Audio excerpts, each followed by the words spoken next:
അമേരിക്കയും ഇറാനും തമ്മിൽ നിലനിന്നിരുന്ന താൽക്കാലിക വെടിനിർത്തൽ കരാർ തകരുകയും ഇരു രാജ്യങ്ങളും തമ്മിൽ ശക്തമായ ആക്രമണങ്ങൾ വീണ്ടും ആരംഭിക്കുകയും ചെയ്തിരിക്കുകയാണ്. 2026 ജൂൺ 17 അമേരിക്കൻ പ്രസിഡന്റ് ഡൊണാൾഡ് ട്രംപും ഇറാന്റെ പ്രസിഡന്റ് മസൂദ് പെസഷ്കിയാനും ഒപ്പുവെച്ച ഇസ്ലാമാബാദ് ധാരണാപത്രം അനുസരിച്ചുള്ള താൽക്കാലിക വെടിനിർത്തലാണ് ഇപ്പോൾ ഇല്ലാതായിരിക്കുന്നത്. ഹോർമുസിൽ ഇറാൻ ഒരുക്കിയ കപ്പൽപാതയിൽ കൂടിയല്ലാതെ സഞ്ചരിച്ചു എന്നാരോപിച്ച് ജൂലൈ 6-7 തീയതികളിൽ ഈ മേഖലയിലൂടെ കടന്നുപോയ ചില വാണിജ്യ കപ്പലുകൾക്ക് നേരെ ഇറാൻ ആക്രമണം നടത്തിയിരുന്നു. കപ്പലുകൾക്ക് നേരെയുള്ള ഈ ഇറാന്റെ നീക്കങ്ങൾക്ക് മറുപടിയായി താൽക്കാലിക വെടിനിർത്തൽ അവസാനിച്ചതായി ട്രംപ് പ്രഖ്യാപിക്കുകയും ഇറാനിലെ സൈനിക ലക്ഷ്യങ്ങൾക്ക് നേരെ ശക്തമായ വ്യോമാക്രമണം നടത്താൻ US സെൻട്രൽ കമാൻഡിന് നിർദ്ദേശം നൽകുകയുമായിരുന്നു.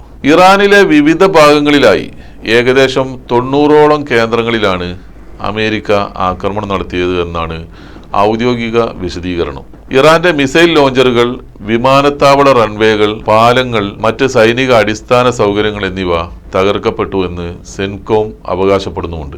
ബുഷേർ പ്രവിശ്യ, ഖുസൈസ്താൻ, ഇറാൻ ഷഹർ തുടങ്ങിയ മേഖലകളിൽ കനത്ത സ്ഫോടനങ്ങൾ നടന്നതായും ഇറാന്റെ റവല്യൂഷണറി ഗാർഡ്സ് അംഗങ്ങൾ ഉൾപ്പെടെ കൊല്ലപ്പെട്ടതായും റിപ്പോർട്ടുകളുമുണ്ട്. ഹോർമുസ് കടലിടുക്കിന്റെ നിയന്ത്രണത്തിൽ നിർണായക പങ്കുവഹിക്കുന്ന എന്നാൽ UAEയുമായി തർക്കത്തിലുള്ള അബു മൂസ ദ്വീപ് മേഖലയിലും കനത്ത സ്ഫോടനങ്ങൾ നടന്നതായി ഇറാൻ സ്റ്റേറ്റ് TV തന്നെ സ്ഥിരീകരിച്ചിട്ടുമുണ്ട്. അമേരിക്കയുടെ ആക്രമണത്തിന് തൊട്ടു പിന്നാലെ Iran public speaker Mohammad Bagher Ghalibaf ശക്തമായി തിരിച്ചടിക്കുമെന്ന് പരസ്യമായി പ്രഖ്യാപിക്കുകയും മേഖലയിലെ US സൈനിക താവളങ്ങളെയും US അനുകൂല അറബ് രാജ്യങ്ങളെയും ലക്ഷ്യമിട്ട് വൻതോതിൽ മിസൈൽ ഡ്രോൺ ആക്രമണങ്ങൾ അയച്ചുവിടുകയും ചെയ്തു. സാധാരണ സംഭവിക്കാറുള്ളതുപോലെ തന്നെ ഇത്തവണയും ബഹ്റൈനിലുള്ള US നാവികസേനയുടെ 5ാം കപ്പൽപ്പട അഥവാ 5th ഫ്ലീറ്റിന്റെ ആസ്ഥാന മേഖലയെ ലക്ഷ്യമിട്ട് ഇറാൻ മിസൈൽ ആക്രമണങ്ങൾ നടത്തുകയും ചെയ്തു.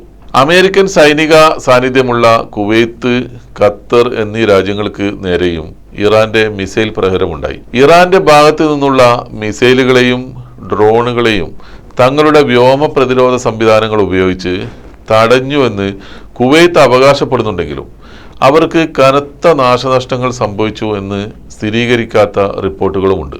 അമേരിക്ക നടത്തിയ വ്യോമാക്രമണത്തിന് തൊട്ടു പിന്നാലെ തങ്ങൾ 85 അമേരിക്കൻ സൈനിക ലക്ഷ്യങ്ങൾക്ക് നേരെ ശക്തമായ ഡ്രോൺ മിസൈൽ ആക്രമണം നടത്തിയതായി ഇറാന്റെ ഇസ്ലാമിക് റവല്യൂഷണറി ഗാർഡ് കോർപ്സ് ഔദ്യോഗികമായി പ്രസ്താവിച്ചിട്ടുമുണ്ട്. ഇറാന്റെ നേവിയും എയറോസ്പേസ് ഫോഴ്സും സംയുക്തമായാണ് ഈ വലിയ പ്രത്യാക്രമണം നടത്തിയത്. പ്രധാനമായും 2 അയൽരാജ്യങ്ങളിലെ US താവളങ്ങളെയാണ് അവർ ലക്ഷ്യമിട്ടത്. ബഹ്റൈനിലെ US നാവികസേനയുടെ 5ാം കപ്പൽപ്പടയുടെ ആസ്ഥാന മേഖലയായ പോർട്ട് സൽമാനും ഖത്തറിലെ അമേരിക്കൻ വ്യോമസേന ഉപയോഗിക്കുന്ന അലി അൽസലേം എയർബേസുമാണ് അവ.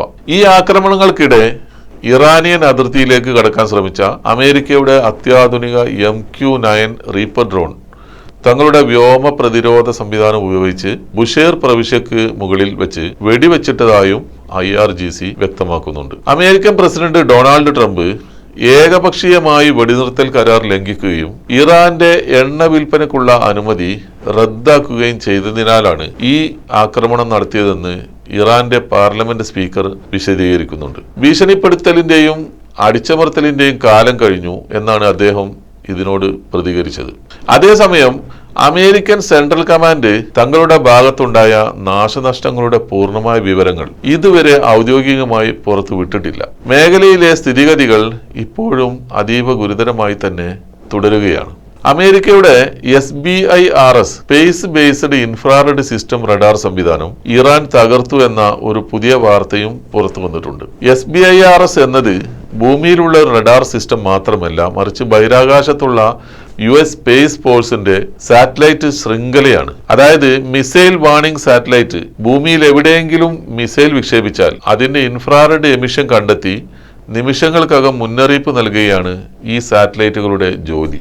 ബഹിരാകാശത്തുള്ള ഈ സാറ്റലൈറ്റുകളെ ഇറാൻ ആക്രമിച്ചിട്ടില്ലെങ്കിലും അതിന്റെ കൺട്രോൾ സെന്റർ തകർക്കപ്പെട്ടു എന്നാണ് വാർത്തകൾ. അതായത് കഴിഞ്ഞ ദിവസങ്ങളിലുണ്ടായ ആക്രമണത്തിൽ ഈ സാറ്റലൈറ്റുകളുമായി ബന്ധപ്പെട്ട് പ്രവർത്തിക്കുന്ന ഭൂമിയിലെ ഒരു തന്ത്രപ്രധാന കേന്ദ്രമാണ് ഇറാൻ ആക്രമിച്ച് തകർത്തത്. ഖത്തറിലെ അൽ ഉദൈദ് US വ്യോമസേനാ താവളത്തിന് സമീപമുള്ള മിസൈലുകളുടെ മുന്നറിയിപ്പുകൾ സ്വീകരിക്കുന്ന ഏർലി വാർണിംഗ് സാറ്റലൈറ്റ് ആന്റിന കേന്ദ്രത്തിന് നേരെ ഇറാൻ ഡ്രോൺ ആക്രമണം നടത്തിയതായി ഇറാന്റെ സൈന്യം മാത്രമല്ല അന്താരാഷ്ട്ര മാധ്യമങ്ങളും സ്ഥിരീകരിച്ചിട്ടുണ്ട്.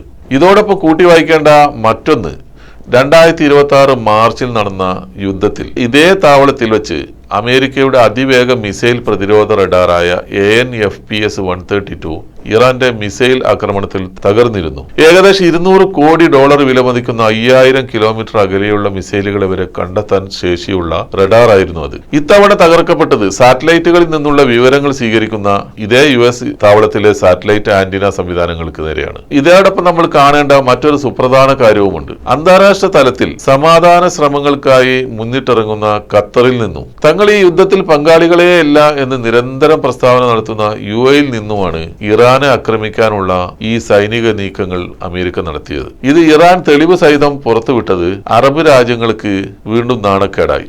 ഇറാന്റെ തിരിച്ചടികൾ വീണ്ടും അറബ് രാജ്യങ്ങളെ ലക്ഷ്യം വെക്കാൻ ഇത് ഒരു കാരണമാകുമെന്ന് ഉറപ്പാണ്. ഇറാനെതിരെ അമേരിക്ക നടത്തുന്ന ഓരോ പുതിയ ആക്രമണങ്ങളും ഇറാന്റെ ഇൻഫ്രാസ്ട്രക്ചറുകൾക്ക് വലിയ ആഘാതമേൽപ്പിക്കുന്നുണ്ടെങ്കിലും അതിന് പകരമായി ഇറാൻ നടത്തുന്ന തിരിച്ചടികളിലൂടെ അമേരിക്കക്ക് നഷ്ടപ്പെടുന്നത് ബില്യൺ കണക്കിന് ഡോളറുകൾ വില വരുന്ന മിഡിൽ ഈസ്റ്റിലെ ഡിഫൻസ് സംവിധാനങ്ങളാണ് എന്നതാണ് വസ്തുത. ഏതായാലും 2026 ഫെബ്രുവരിയിൽ തുടങ്ങിയ ഒരു വലിയ യുദ്ധത്തിന് ശേഷം ഉണ്ടായ ഈ താൽക്കാലിക സമാധാന ശ്രമങ്ങളാണ് കനത്ത ആക്രമണ പ്രത്യാക്രമണങ്ങളോടെ ഇല്ലാതായത്. ഈ പുതിയ സാഹചര്യം ആഗോള എണ്ണ വിപണിയെയും സാമ്പത്തിക മേഖലയെയും വീണ്ടും ആശങ്കയിലാഴ്ത്തിയിരിക്കുകയാണ് എന്നതാണ് യാഥാർത്ഥ്യം.